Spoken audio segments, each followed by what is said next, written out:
Thank you for joining Market News with Rodney Lake. This is a regular program for the GW Investment Institute, where we talk about timely market topics. I'm Rodney Lake, the director of the GW Investment Institute. Let's get started.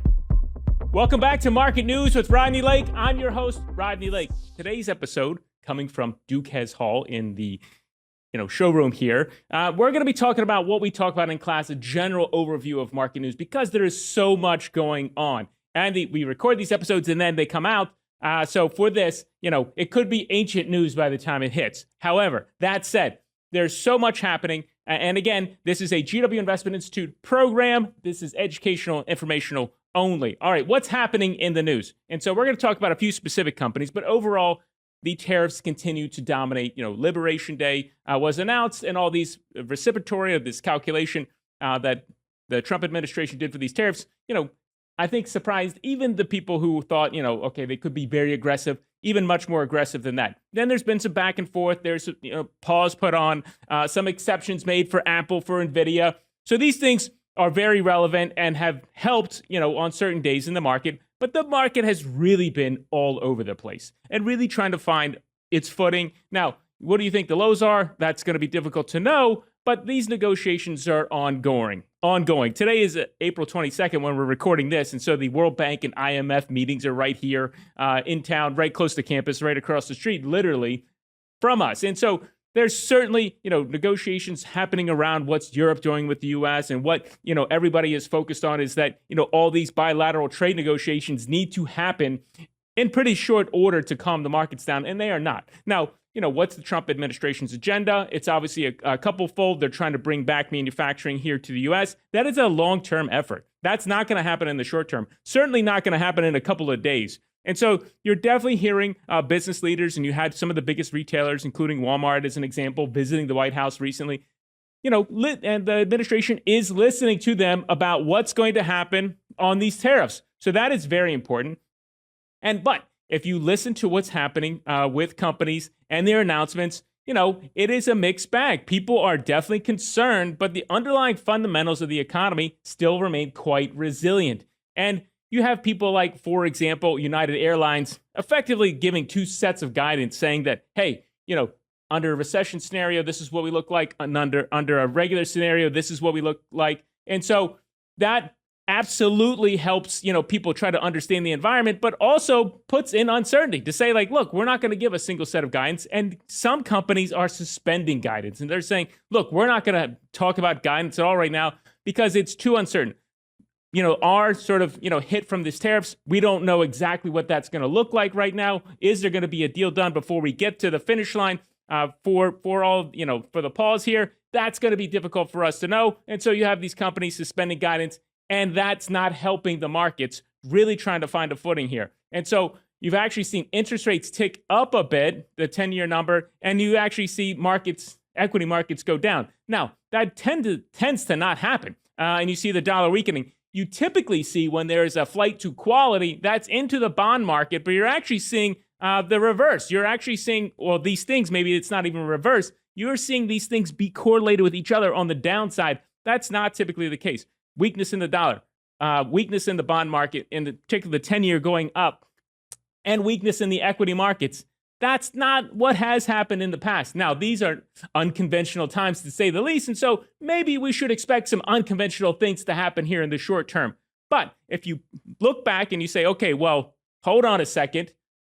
At the GW Investment Institute, we're training investors to be long-term. We're training investors to be focused on what's going to happen, not tomorrow, not next week, not next month, but what do we think is going to happen in the next 5 to 10 years, right? It's hard to think really past 5 sometimes, and it's certainly hard to think about 10 years, but their client is the university endowment, and their client is certainly focused on 5 and 10 years out. We're not focused on, trying to day trade these portfolios. They're endowment portfolios. They're here to support the Institute and the mission that the Institute does, which is to support our students, to help the next set of students learn about the investment business. And so let's try to really draw back. Let's try to think. If you look at some of the underlying, characteristics, the fundamentals of the economy. So we have a quant class, which is running this semester. Our pitches are happening today. We'll see what those come out.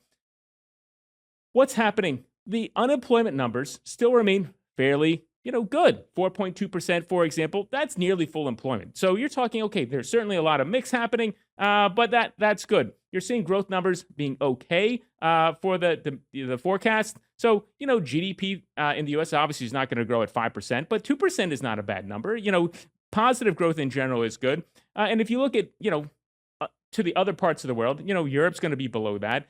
They're certainly, can't get out of their own way in certain aspects. And so U.S. is going to continue to be the main place where you're going to get long-term growth at scale, right? $20 trillion plus economy, very challenging to get scale economies to work in Europe. There are certain great things there, and I'm not trying to pick on Europe, but Christine Lagarde was just speaking as head of the ECB at the IMF and World Bank meetings here. So the U.S. continues to be the place to be for the long term. So as an investors, we sit back, we think, okay, well, what are these, some of these companies that we've been thinking about, some of the Mag 7 that we talked about.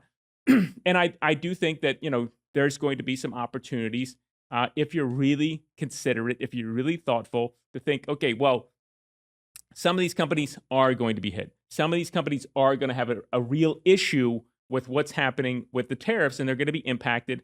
And you hear companies like Verizon say that effectively they're going to pass on any increase in the phones to the consumer. So the consumers are going to feel this. And some of these companies are going to get hit. Apple got an exception. NVIDIA got an exception.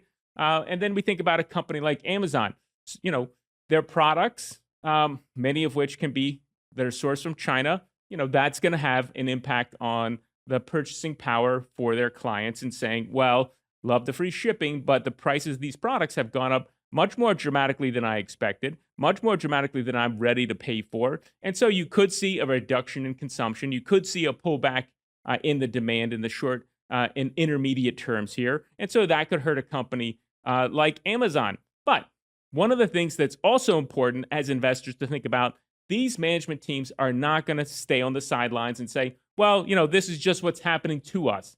They're going to be out there hustling. They're going to be out there trying to talk to the administration. They're going to be out there trying to work on their supply chains. And you can see that with Apple. They're trying to move some of their production to India right now. JD Vance, for example, is in India. And Apple's trying to move some of that production into India to have, some of the help with the tariffs and to diversify their production. And I think that's going to be a big help for Apple. And Apple has obviously, along with others like NVIDIA, committed a lot of capital into the U.S. To build things right here. NVIDIA, for example, mentioned the supercomputers being built right here in the U.S. So we have to pay attention to those things. Those things are important. And again, when you're thinking long term, you really have to sit back and think, okay, well, what do I want to be invested in? So we're going to go over the framework, but not to a specific company today, but to talk about, okay, when we're thinking about the long-term investing, we want to think about the business. Obviously, in the short term, the tariffs,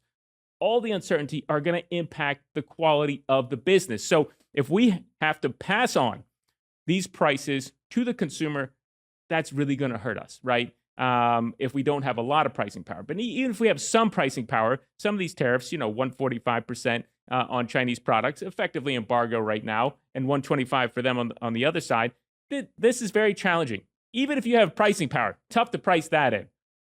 That said, if you have a long-term view, if you have a high-quality business like Apple, like Amazon, like NVIDIA, like Microsoft, these are some of the Mag 7. But we can talk about Walmart, for example.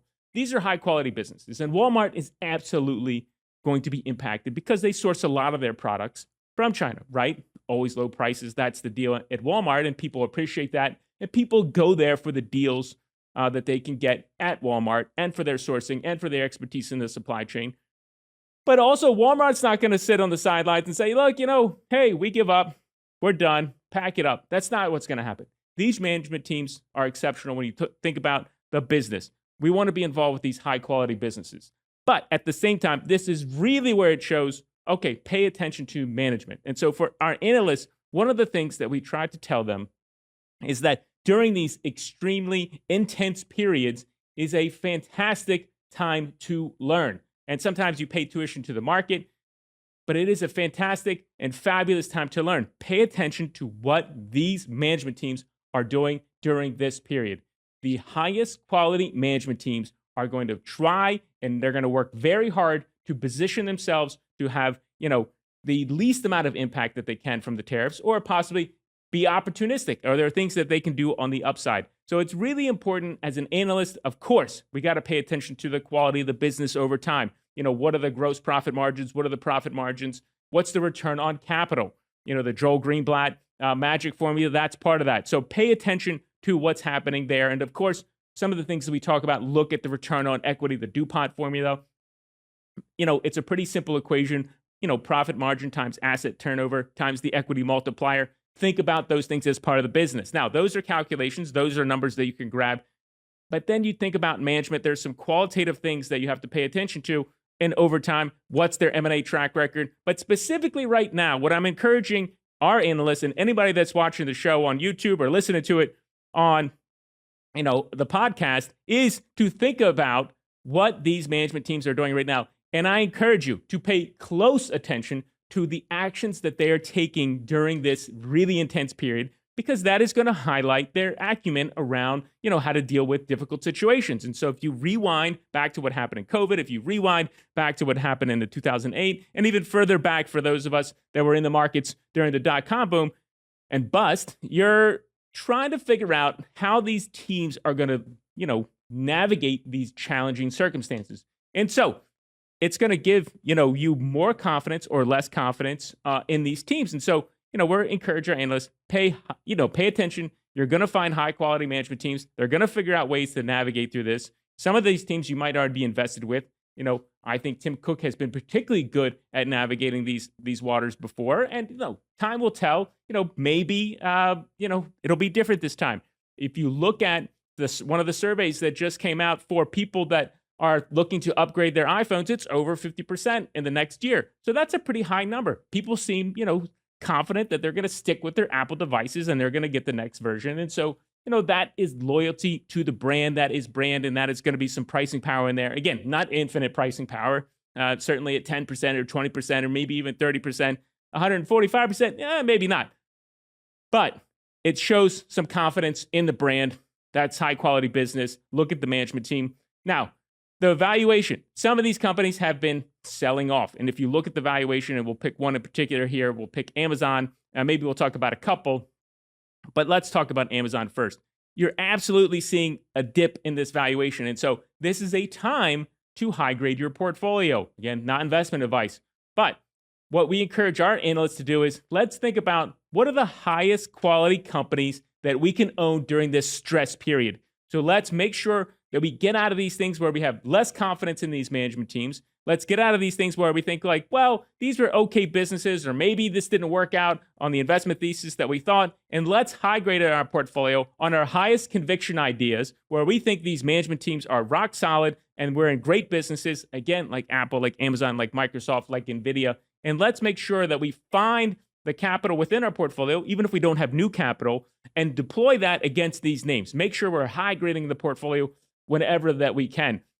The year-to-date number on Amazon is almost minus 21%. It's been up and down all over the place, and the one-year return is minus 2%. So when you look at the valuation for an Amazon, and again, not investment advice, you're talking about 24 and a half times forward earnings. Historically, this is fairly, reasonably priced, and certainly for a company that has a place to, at scale, invest capital. One of the biggest things, as a reminder, we've talked about this before, is you have to have a good business and a good management team. And we're talking a little bit about the valuation, and we'll get on to the balance sheet here. But one of the things that is a sign of a business that you want to be part of is that it has a place to redeploy capital for a long period of time at scale. Amazon has that, right? So they can redeploy that. AWS continue to dominate retail, continue to get, delivery more and more focused. If you hear Jeff Bezos talk about, some of the questions that people ask are the obvious questions. How do you stay ahead? But some of the questions that he talks about, or a question that he talks about, is that what are the things in the next 10 years that will not change about the business, right? They're certainly trying to work their way into AI. We talked a little bit about that. But what are the things that won't change? And Jeff Bezos talks about this. Some of the things that are not likely to change. People don't want to pay more. They want to pay less. People want their products quickly. He goes on to say, people are not saying, gee, I really love Amazon, but I wish you would, charge more. And I wish my products would get to me slower. That's not the case. And so what you can know is that getting that next day delivery, getting that faster delivery, getting those lower prices, building a better supply chain, more automation through robotics, through AI. Amazon has a enormous platform to reinvest at scale for not just in the US, but around the world in some of the places they're working. But we could just take the US for right now and say, well, they have enormous places for capital deployment, and that's fantastic. So as an investor, if they can redeploy that capital, it's much more tax efficient if we're taxable investors. Again, not investment advice, but it's critical to think about that. If a company doesn't have redeployment options, it becomes very difficult. They got to get that money back to you, and then you have what's called reinvestment risk at that point. Amazon has that as a quality as well. And so you're absolutely looking for that. And you compare that to a company like Microsoft, what they've been doing, they're sending some money back. They're paying a modest dividend, for example. And so if we look at the dividend yield, it's just under 1%, 0.91% right now in mid-April of 2025. But what they have done is say, we're going to acquire companies. And certainly Amazon did that, for example, with Whole Foods. And there's some other big acquisitions we could talk about. But Microsoft, obviously has redeployment options too with Microsoft Azure, just like with Amazon on AWS. But Amazon also has that on the retail side as well. And so you think about, okay, well, where can this company redeploy capital? As an analyst, you should be thinking a lot about that as part of the business and as part of management. Those things are interconnected, right? Are you in a business that has these redeployment options? And are you with a management team that can see those things and actually get it done? It's not enough to say, well, we're in the business and these are options. You have to have both. You can't just say, well, that it's out there. It's got to be a combination of you're in the right business and you're with the right management team that can see those things and seize those opportunities and make sure that they can redeploy that, capital at scale. Now, when you're talking about smaller companies, obviously it's the same, just at a smaller scale, but you definitely need to have those options. And as an investor, you want those because it's very challenging to find great management teams. And so when you find a great management team, you want to keep backing that management team. You want them to keep working. You want them to keep finding new opportunities, and you want them to keep redeploying that capital. And again, some of the metrics: return on equity, return on capital, gross and net profit margins. Make sure you're looking at those things. On the management team, cannot stress enough the qualitative pieces. You got to pay attention to those. Obviously, some of the metrics that you can look at, asset turnover, but you look at the metrics of return on invested capital, which are part of the business, but driven by the management team, and return on capital. So that those things are interrelated, obviously. Moving onto the valuation side. And again, we're drilling down a little bit here on Amazon. Not historically cheap relative to the market, but, historically cheaper relative to itself at, let's say 24.5 times right now for Amazon. So you're not necessarily paying up for a great business that has growth options at scale. Then we move on, to the balance sheet. You're not really worried about any of the Mag 7 companies. We've talked about that in the past, but maybe let's speak broadly about the balance sheet. Excuse me. You want to be with companies that carefully manage the balance sheet. Now, this is where the components: business, management, price, valuation, balance sheet, they're all interconnected. Management is running really all of these things, right? Management decides, except for the price and valuation. That's where the market decides. The management team decides the business to be in along with the board. The management team decides the capital structure. The management team decides, how to operate themselves and how do they deploy capital? How do they, what's the dividend policy? Again, some of these things are in conjunction with the board, but a lot of this is driven by the management team. So again, these components are all interconnected: the business, the management, and the balance sheet. The price valuation is the factor that's determined by the market, right? What's the market say it's worth? And then what do you think is the value? Now, that even the value, the intrinsic value, is also driven by the management team that you have, because a high quality management team is going to have a higher intrinsic value because they know what to do versus somebody else.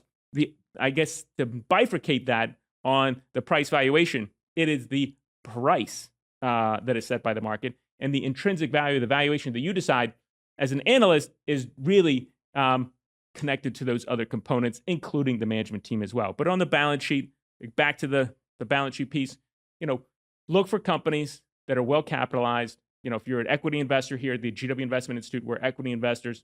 We want to make sure that we're protected. The biggest risk for any company is going out of business. You got to live to fight another day. And especially in challenging times, this is the importance of preparing for these periods. And that's, again, management's job, and making sure that you have a balance sheet to live through this, and ideally not only to live through this, but possibly to take advantage of these very challenging situations, pick up market share where it's possible, because weaker companies that are weaker with respect to all those components, but possibly have a weaker balance sheet, and possibly even some of those might go out of business, it's time for the stronger companies, the better managed companies, to pick up that market share. So that's super important. Now, just the overview here, we went over just what's happening in the market. And this is kind of what we do in our market news segment during class. But we talked about each component, the business, the management, the price valuation, and the balance sheet. Super important for the GW Investment Institute. We want to keep, focused again on the 5 and 10 year time periods for our client here, which is the GW University Endowment and the student funds that are part of that. And we want to encourage you also to do the same. If your time period is short term, that should be cash, again, not investment advice. But if your time period is 5 to 10 years, you should be stepping back, try to get rid of all the noise that's happening in the market. A lot of these things are going to get resolved. Think about what's the long term. Think about the best businesses that you can be in. Think about the best management teams that you can partner with. Think about, what's the intrinsic value of these companies relative to the price. And then really high quality balance sheets. Get with those companies, stay with those companies. Think that you're partnering with these businesses. These are not, stocks that trade on an exchange. These are pieces of equity in these businesses that you get to partner with. So do the work, do the analysis, really try to think 5 and 10 years out. Make sure that your capital matches that, the asset liability matching. If you need that in the short term, you should have that in short-term cash. Again, not investment advice.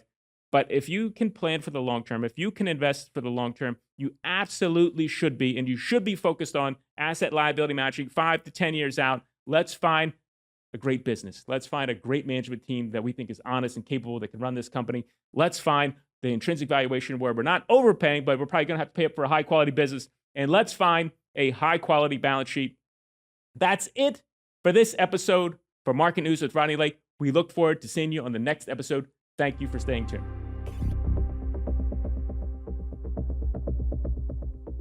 Disclaimer, the content shared in the GW Investment Institute podcast is for informational and educational purposes only and should not be considered investment advice. The opinions expressed in this podcast are those of the host and guest and do not necessarily reflect the views of the GW Investment Institute or the George Washington University.